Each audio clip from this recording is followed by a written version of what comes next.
Hello, Internet.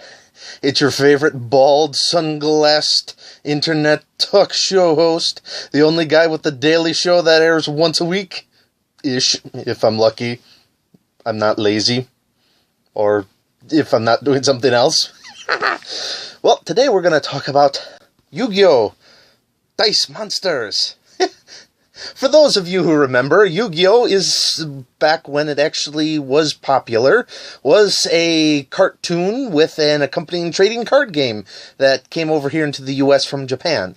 They also had a limited run of what they called Dungeon Dice Monsters, which was essentially the card game, but you put your monsters down in a Tetris-shaped format and hoped you rolled enough dice so that they could attack. Yeah, never caught on, suffice to say. But this is the new Yu-Gi-Oh! Edition for the Dice Masters, card game. For those of you who also remember the TV show, back when it was popular, it used to come on. I think it's still on, actually, but I haven't seen it in years. The one I wish that we could have always seen was the original Japanese first season. What we got over here wasn't the first season. It was like the second season, where they toned it down and had all this Heart of the Cards bullshit. And kind of dumb. I liked the card game, though, when it first came out. Then I discovered how much cooler Magic was, or Magic the Gathering. Yay! Though I would have liked to have seen the first season, and I wish that I have to do it with something as a background show. I can't watch anime by itself, so I really can't do subtitles. I would really like to see a dubbed first season of Yu-Gi-Oh! Which, if there is one, please put in the comments below, because I haven't been able to find it or had the time to go looking for it. But for those of you who do not know, the first one, Yu-Gi-Oh! Actually seemed kind of cool. If you followed the manga, when it came out in Shonen Jump, he actually set a dude on fire. So, he's a little bit cooler the first season, though not as kid-friendly, which is probably why they never showed it here in the U.S. But we're going to actually open up and look inside the Dice Monster, I still remember that stupid add-on thing, the Dice Masters card game for Yu-Gi-Oh! As well as the Dice Masters for Dungeons & Dragons 2. So, let's talk about that. Or, I review it so you don't have to. Yep, that's my copyright violations for today. So, on to the unboxing. So, we can do it in official format. YouTubers have thusly unofficially announced that reviewing unboxing of toys must be done thusly. Hello, YouTube. Now that we have, again, entered the official internet unboxing format, for whatever reason, this seems to be ever so popular. I don't know why. I guess there's enough people that like toys being unboxed by hands and have some really weird fetishes that way. But either way, on to the unboxing of the Yu-Gi-Oh! Dice Masters card game. Designed by Mike Elliott and Eric M. Lang. As we can see, we've got a ton of dice options here. Below, plenty of dice, that's for sure. And then supposedly, if the back is to believe, a couple cards.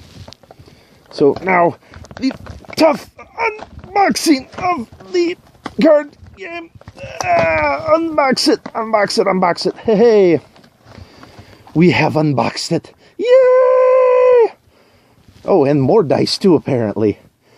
So, we have the Dice Masters official rulebook and stuff. So, we'll read it probably sometime later. Ooh, nice, what do you call this? A playmat diagram of how this is supposed to be rolled. Dice bag prep area. Oh my god, this is as complicated as the card game. No! Oh, well, we'll give her a look-see and see what's in it. So, continuing with the unboxing, we have all of the dice that are now going to go everywhere because I have no means of cleaning it up at this moment in time. So, we'll let it get mixed in. Yep, and the dice go everywhere. Anyone's ever played a D6 RPG knows this exact feeling when you're at top level and you have to now suddenly start rolling D6s for everything. So, apparently this has, I think, to do with all the action die that we roll inside for the game to actually get stuff done, which, I mean, there's some nice dice to come with it. Too bad some of them aren't numbered, because the color scheme especially would have been really nice to play as a regular D6 game. And then we unlock our cards, place this card so that the label sticks out to remind players which color of... Okay. Apparently, Rules for Dummies help guide. We unlock, we have roll dice, we have red dice, blue dice, green dice, gold dice. So I guess this is telling us what dice we need to roll. Of course, I haven't read the instructions, so I have no clue how this is used. But, oh yeah, your collectability part. Oh, the Blue Eyes White Dragon. Granted, I have not seen the show in forever, so I forget the first episode when it came over here. I think it was something that Kaiba, who's apparently the rich millionaire who makes all the cards for this game, had to go to Yugi's grandfather's store to buy the mystical white dragon so that he could collect them all. I'm like, come on, dude, you own the card game. Just make another one and make a super exclusive Kaiba-only version, for Pete's sake. And then they added magic to the cards, and I'm not talking about Magic the Gathering. I'm talking about, like, summon monster magic and everything, and then I really lost interest in the whole thing. Though some of these... I am sad, though, that all they did, it looks like, is take the screenshots from the TV show and put them on all the cards. I'm really upset about that, because I also liked the game itself, or the card game for Yu-Gi-Oh!, because it had nice artwork. I mean, any of the collectible playing card games have nice artwork. These are all just straight up screen captures from the show. I'm a little bit sad about that, but hey, what do you expect? It was $15, and keep all the Yu-Gi-Oh! Dice over there.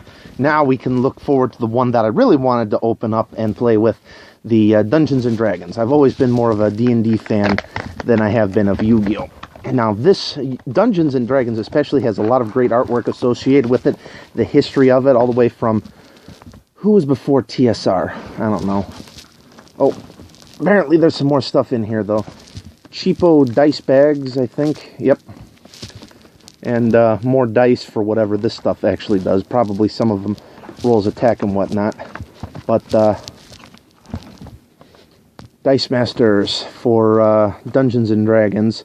Same rules and whatnot. Now getting all the cardboard out of here so I can open up the amazingly difficult packaging. Aha! Now we've got more dice again for this one, as we unload all the dice that I now have to clean up later. And more, I guess, action die, or whoops, however that works, so I'll look into that a bit later, though. And then more of these stupid little dice bags that are a little more than paper. Now, continuing on, we actually now get to look into the cards. Ooh, I got extra dice this time. Pink dice now. Purple dice, brown dice, orange dice. And I can feel already that there are a lot more cards in the D&D version. This one, at least, if they're doing like screen capture or the artwork equivalent of screen capture, it's at least, it looks better from the books, I'm assuming. Yeah, this looks like the cover of the character guide for 4th edition. At least the artwork, it actually looks pretty cool this way, and looks very original. Ooh, green dragons. My minion dragon. Gelatinous cubes. Yeah, this feels more like a good collectible card game. Beholder and everything. This one, at least the artwork feels like it was quality, not just random screen captures from the show as a side-by-side comparison. So I'm really looking forward to this. Howdy, y'all. I'm your host, Jack Decker. Thank you again for watching another great episode of The Daily Decker. If you like the video, there's a big old like button down below. Or, if you want to follow along with any more videos I post to my YouTube channel, hit that big old red subscribe. In the description below, I got links to the social media sites that I do occasionally frequent, so follow along, and see y'all next time.